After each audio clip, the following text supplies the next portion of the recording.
Ay, Dios. Marco. Ay, mi chaparrita hermosa, bella. Oh, que no te mueres. Oh, que solo así me voy a resignar a no volver a verte.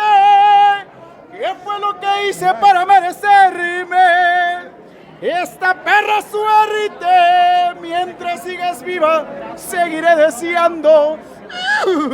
Hermosa. ¿Cómo estás, Marco? ¿Qué pasa? ¿Qué tal? ¿Cómo estás, mi rey? Oye, ¿qué pasó con Niurka? ¿Ya quedó en el Ya pasado? solterito, ¿Qué? ¿qué? ¿Qué pasó? Está A ver, aclara el punto que el público quiere saber. No, vaya, yo estoy súper contentísimo de estar nuevamente en la Ciudad de México haciendo la promoción porque fueron 3 versiones del Por qué no te mueres. Una versión en la cual estamos apreciando la belleza femenina fue esta chava, la morenita hermosa.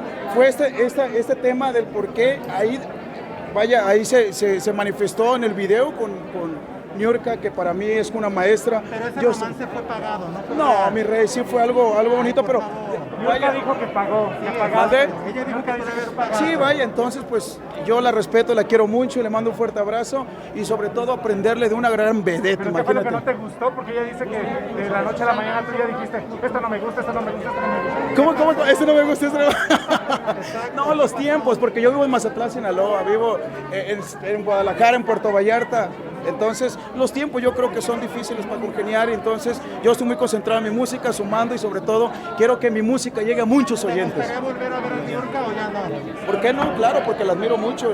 Perfecto. Ella gracias. tiene un lugar especial en mi corazoncito. Gracias. Besos, amor. Cuídate.